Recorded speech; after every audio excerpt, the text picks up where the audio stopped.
बिस्मिल्लाहिर्रहमानिर्रहीम। अगर हम रात को सोने के लिए देखते हैं और कितनी देर आंखें बंद किए बिस्तर पर पड़े रहते हैं, तो यह वीडियो सिर्फ उन लोगों के लिए है। मेरे पास आपकी नींद के लिए 2 टेक्निक्स मौजूद हैं, लेकिन इनका जिक्र मैं इसलिए नहीं करता क्योंकि वो टेक्निक मैंने इस्तेमाल नहीं की। कोई 3 साल पहले कई दिनों तक मैं खुद भी इस टेक्निक को इस्तेमाल करता रहा हूँ। ये technique professor doctor Ahmad Ali की ईजाद करदा है और ये टेक्निक आपके हार्ट के रेट को ऐसा करके काम करती है। शुरू के दिनों में मुझे अंदाज़ा ही नहीं हो रहा था कि मैं इस अमल की वजह से जल्दी सो रहा हूँ, क्योंकि बिस्तर पर लेट कर मैं ये टेक्निक ट्राई करता था तो पता नहीं चलता था, मैं नींद में चला जाता था और फिर दोबारा अगली वाली रात को उस बारे में ख्याल आता, फिर टेक्निक पर अमल करता और दोबारा सो जाता। कुछ दिनों बाद मुझे इस बात का अंदाज़ा हुआ कि असल में इस अमल की वजह से मैं जल्दी सोता हूँ। और अहम बात यह है कि अब मैं भी बेड पे गिरते ही सो जाता हूँ, लेकिन अब मुझे ये अमल नहीं करना पड़ता क्योंकि हकीकत में मेरे जल्दी सो जाने की वजह मेरी एक छोटी सी आदत भी है जो हर बंदा आसानी से अपना सकता है। मेरी अपनी इस आदत के बारे में आपको इस टेक्निक के बताने के बाद बताऊंगा, और इस आदत और टेक्निक के पीछे 100% वर्किंग होने की वजह वो साइंटिफिक तरीका है। जिस टेक्निक के बारे में मैं आपको बताना चाहता हूँ वो टेक्निक 478 टेक्निक कहलाती है। आप अपने बेड या चारपाई पर उस पोजीशन में लेट जाएं जो आपको ज़्यादा आरामदेह लगती है। लेटने के बाद अपनी आंखें बंद कर लीजिए और 4 सेकंड्स के लिए नाक के जरिए सांस अंदर लेकर जाइए और इस दौरान अपना मुंह टाइट रखें। 4 सेकंड्स के बाद अपने दिल में गिनने शुरू करें, यानी आप अपने जहन में 4 तक काउंटिंग कर चुके हैं।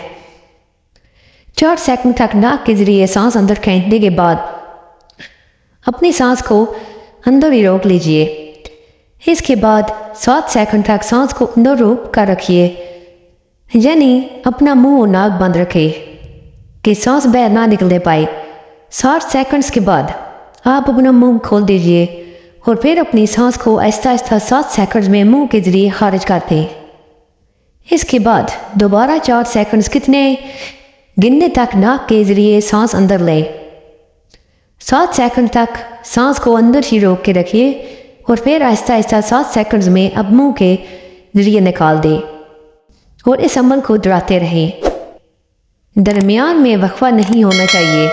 ये अमल 3 या 4 दफ़ा दोहराने तक आपको नींद आ जाएगी। और याद रखें कि आपने टाइम को सख्ती से अपनाया है, क्योंकि जब आप पहली दफ़ा ऐसा अमल करेंगे तो आपका दिल ये कहेगा कि इस अमल को रोक के एक दफ़ा सांस ले लें, या आपका दिल करेगा कि आप गिनती को थोड़ा जल्दी चला लें। लेकिन आपने खुद पर कंट्रोल करके वक्त को पूरा करना है, बल्कि कम से कम 4 सेकंड्स, 7 सेकंड और फिर 7 सेकंड्स पूरे करें। अब ये टेक्निक क्या है? हम जानते हैं कि इंसान के जागने की वजह से स्ट्रेस भी बढ़ जाती है। अक्सर आप थके होते हैं, आपको ऐसा लगता है कि आपको नींद आ रही है, लेकिन जब आप नींद के लिए लेट जाते हैं तो नींद नहीं आती। अब जब आप अपने सांस लेने का वक्त 4 सेकंड तक बढ़ा देते हैं तो आप अपने जिस्म को ज़्यादा ऑक्सीजन फराहम कर रहे होते हैं और 7 सेकंड तक सांस अंदर रोकने से ये ऑक्सीजन आपकी ब्लड स्ट्रीम पर फ़ौरन असरअंदाज हो जाती है और फिर 7 सेकंड तक सांस आहिस्ता आहिस्ता मुंह के रास्ते निकालने से आपके लंग से कार्बन डाइऑक्साइड खारिज हो जाती है। इस अमल की वजह से आपका जिस्म का हार्ट रेट कम हो जाता है और आपकी ब्लड स्ट्रीम में ऑक्सीजन बढ़ जाती है, जिसकी वजह से आपका स्ट्रेस कम हो जाता है और आपके नर्व सिस्टम को नींद का सिग्नल मिलता है। अब मैं इस आदत की बात करता हूँ जो आपके अंदर मौजूद है और बहुत अरसे से मुझे नींद में कभी महसूस नहीं हुई। वो आदत ये है कि मैंने अपने बेड को सिर्फ अपनी नींद के साथ मंसूब किया हुआ है, यानी میں نے اپنے سب کانشیس مائنڈ کو یہ سمجھایا ہوا ہے کہ بیڈ صرف سونے کے لیے استعمال ہوتا ہے. اور سب کانشیس مائنڈ کو کیسے سمجھایا جا سکتا ہے؟ وہ اس طرح کہ جس بیڈ پر آپ نیند کرتے ہیں جب اس پر لیٹ جائیں تو کوئی اور کام نہ کرے. اسپیشل وہ بیڈ پر لیٹنے کے بعد آپ سیل فون کا استعمال ہرگز مت کریں. اگر آپ نے سیل فون استعمال کرنا ہے تو کسی اور جگہ بیٹھ کے استعمال کریں.